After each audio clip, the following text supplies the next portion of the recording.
বন্ধুরা, আজকে আমি বাইলা মাছ রান্না করব পটল আর সরিষা বাটা দিয়ে। সব মশলা নিয়ে নিয়েছি। কাঁচামরিচ বাটা, সরিষা বাটা, চিনি, হলুদ গুঁড়া, মরিচের গুঁড়া, জিরার গুঁড়া। এবার পটলগুলো একটা থালে নিয়ে নেব, সব মশলা মাখাবো।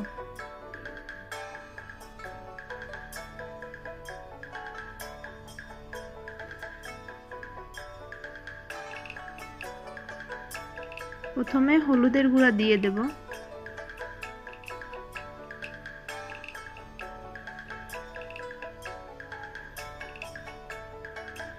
এরপর দেব জিরার গুঁড়া,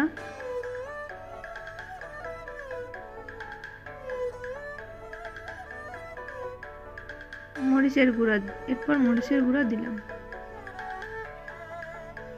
লবণ স্বাদ মতো, চিনি,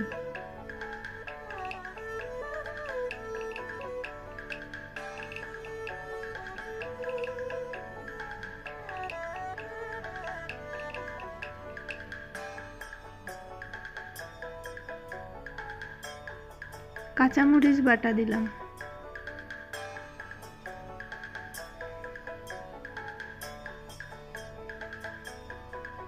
সরিষা বাটা দিয়ে দেব,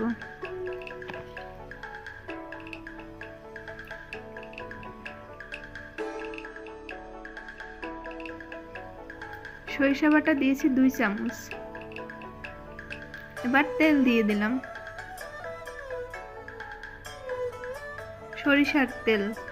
সরিষার তেলেই ভালো হয়। এবার মেখে নিলাম, খুব ভালো করে মাখতে হবে, পটলের গায়ে যেন খুব ভালো করে লাগে মশলাটা।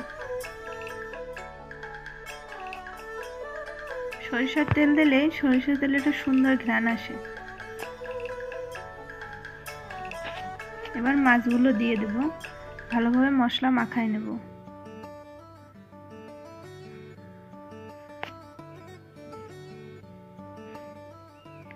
মাছগুলো খুব বড় ছিল, আমি কেটে নিয়েছি, শুধু লেজের অংশটুকু রান্না করব।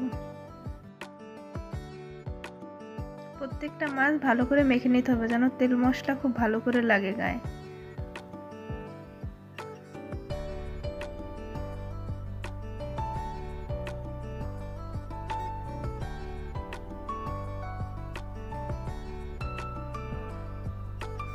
মাছের তেল ছিল, তেলও দিয়ে দেব।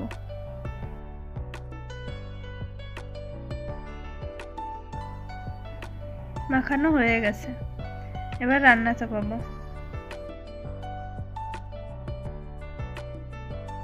কড়াইয়ের ভিতরে এবার মাছগুলো আর পটলগুলো সুন্দর করে সাজিয়ে দেব,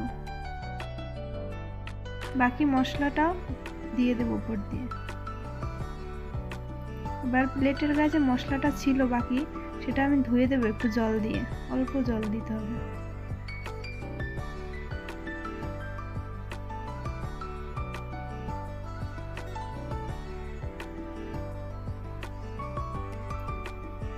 আর একটু জল দিয়ে দেব।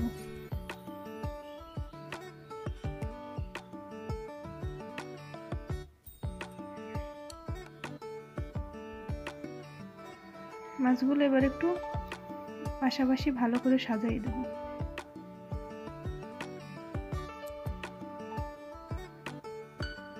হয়ে গেল, এবার আমরা ঢাকা দিয়ে দেব। মৃদু আছে, এভাবেই 20 মিনিট রান্না করব।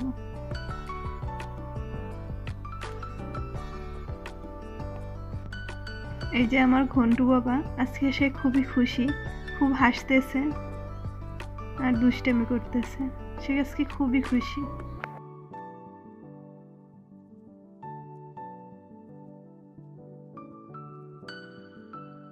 ঢাকনাটা তুলে নিলাম, তরকারিটার তেল ছাড়া শুরু করছে, তরকারিটার কালারটা খুব সুন্দর হয়েছে। এবার একটু পটলগুলো একটু উল্টে দেব,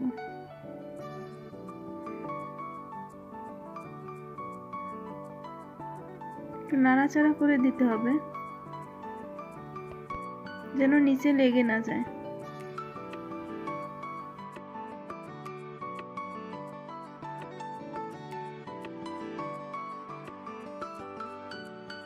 হয়ে গেছে আমার বাইলা মাছ রান্না করা, এবার নামাই নেব।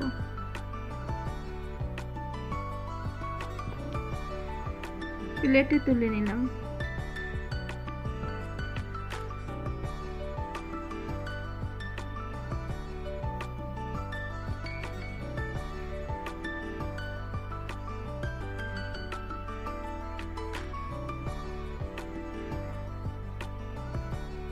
একটু সাবধানে তুলতে হবে মাছগুলো, যেন ভেঙে না যায়।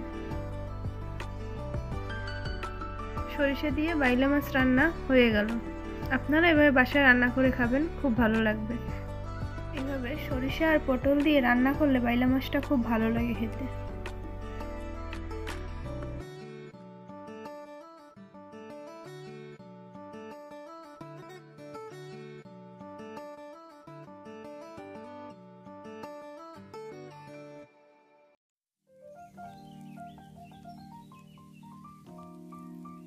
ধন্যবাদ আমার ভিডিওটি দেখার জন্য। আমার ভিডিওটি ভালো লাগলে চ্যানেলটি সাবস্ক্রাইব করবেন।